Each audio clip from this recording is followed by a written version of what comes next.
How's it going, everybody? This is Josh coming to you from J.R.Heller with Logan Chapel. And today we're going to talk about the differences between a REIT and a syndicate, or a fund, a real estate fund, and a syndicate.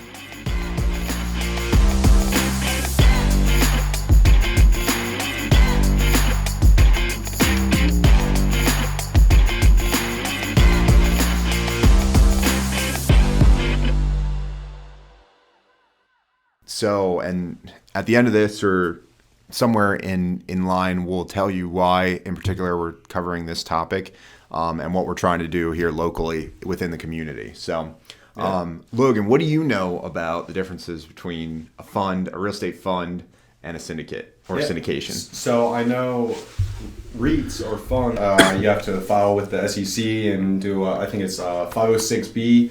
There's a lot more, regulations around that, and you have to register a lot. It's a lot more expensive to get involved, and you have to register a lot more to get started. Versus a syndicate, you can put together an LLC. You can have everybody who's investing become a member, and then not only would they get actual equity in the property, they would also get the tax benefit to it. Versus, on the REIT side, it's more of like a stock paying a dividend. That's exactly right. That's pretty much it in a nutshell. Those are the major points. Another major difference between like a fund and a syndication is with a syndication, you're targeting accredited investors. Correct. Yep. Accredited investors is anybody who has a yearly salary of $200,000 or more, $300,000 with a spouse, or a net worth of at least $1 million, and none of that equity or none of that value can come from your primary principal residence. So those are accredited investors. That's who you target in a syndication, whereas in a REIT or a fund, you can actually open that up to non-accredited investors, which means you can go raise funds from anybody, right? So this is what like Grant Cardone does on his fund. They have a bunch of different projects on there. They have a target price, right? They're trying to get $100 million to buy a piece of property. And then they give out this offering to try and go raise those funds from accredited and non-accredited investors. And that's why there's so much more regulation around REITs. Correct. Because they got to make sure that you know what you're doing, and everything's being watched heavily. I mean, ideally, you're working with someone else's money on both sides, so you really know what you're doing regardless. But there's a lot more because of the implications of working with non-accredited investors. They don't necessarily have it like that, like accredited investors may do. They have cash flow, and they have equity. They have larger net worth in general. And so, as you touched on in a syndicate, what essentially happens is you're part of the business owner, right? So you create an LLC, you purchase a property, you raise funds, purchase a property. The percentage of how much you put in is basically your percentage in the ownership of the LLC, and therefore you actually get the tax deductions or the depreciation on the asset, as well as the tax implications on that. So it's nice, and then you can also get a passive monthly or yearly draw basically for the profits of that asset, right? Whereas in a REIT, it's basically like you own a stock, you own a percentage in the actual stock and not a percentage in the actual property itself. So you don't get those tax deductions or depreciation like you would in a syndicate. Or the equity. Or the upside, right? So, typically how these both are structured basically is there is one GM or general manager who oversees the project, right? And typically they'll get a percentage fee of what the purchase price is to manage that asset, right? 1% on larger deals, could be all the way up to 10%, depending on, the GM and how involved they are and what the project looks like. But as everybody does in America. Those are the major differences between a syndicate and a REIT. And why would someone want to get involved?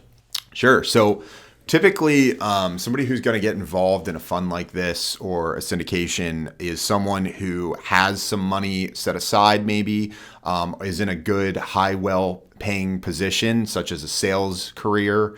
You're an accountant, a doctor, a lawyer, a chiropractor, a dentist, any of those, high-paying salary careers, right? And you have some money, and you know that real estate is a great investment vehicle, right? We all know that. We hear it everywhere.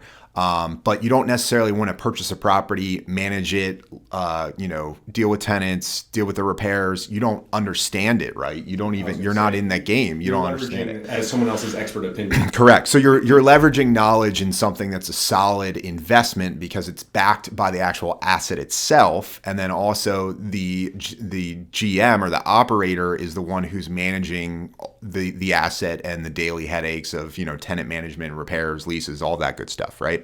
And you can earn a very good sized return on that investment, anywhere from 5 to 15%. And these typically are because they're syndicates, they're commercial properties, right? They're not single family residential where you have a tenant in one door, right? You have multiple doors or multiple businesses operating out of this asset, which obviously makes it a more solid investment because you're diversifying, your tenant, your lease base, right? Yep, and you're leveraging other people's money too. Correct. Not only are you leveraging someone else's knowledge in real estate, but then you're able to buy larger assets because, you and 4 others or 10 others are going in on a large commercial property that you may not be able to afford yourself. Correct. And you have commercial versus like a small duplex residential or even a single family, you have a lot more protection with that because the more doors, the more potential income there is, it's going to outweigh the negative side of the business where vacancy can kill you in a residential investment. Absolutely. Vacancy, turnover. These a lot of tenants don't leave the property as nice as what they found it. Yes, you get a security deposit, but that still means time without rental income, right? You have to hire the contractor, repairs, all of that good stuff. Whereas commercial leases typically are on anywhere from a 3 to 10 year lease cycle. Yep, and they're usually triple net too. Exactly, triple net, where the tenants are actually taking care of your property for you. Exactly. So it's a very good investment vehicle for sure, even better than residential. So yeah, that's how they look like, and why in particular are we making this video today, Logan? Officially part of the Ephrata's Business Recruitment and Retention Committee. So we're working to revitalize Ephrata Borough, Ephrata Township, try and clean up Main Street and continue to grow the area and blossom it into something a lot nicer and better than what it is today. Yeah.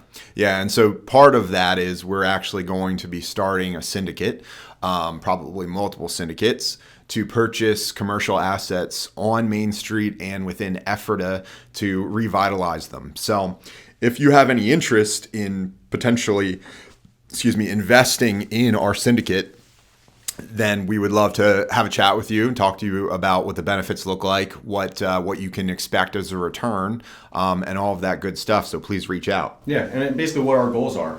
Realistically, Josh is born and raised in Ephrata, loves it here. Graduated from Ephrata High School, so a lot of heart there. And obviously, I run my business out of Ephrata, so my heart is in the place as well. And we just want to see what's best for the community and be able to give back. Quite honestly, I mean, it's a smaller town. It has a very homey feel to it, and we want to make it as nice as we possibly can. So there's a lot of potential, right? Because obviously, just as you're buying a distressed property to fix it up and get the value out of it, there's no value in a place that doesn't need some revitalization, right? So we have a great opportunity here in a place, like Logan said, that is dear to my heart. My daughter goes here. Like you said, I grew up here, been here my whole life.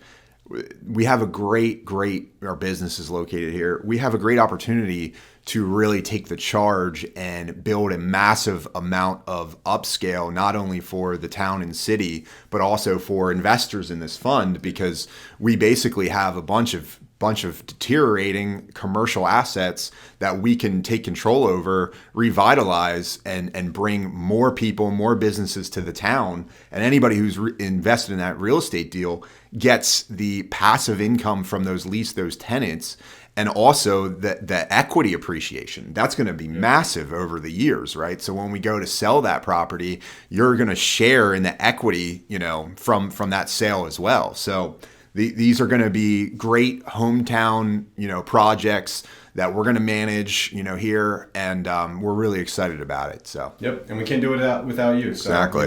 Definitely reach out if you have questions, or if you want to try and invest into a growing city and town. And, Yeah. we'd love to help out. Yeah, absolutely. Absolutely. So yeah, if you have any other questions as far as, setting up or the differences between syndicates and REITs or funds, I'd love to answer any questions you might have. If you got any value out of this video, please like, subscribe, and hit that bell notification so you know that when we come out with new videos. And appreciate you guys watching. Thanks for watching, guys. Absolutely.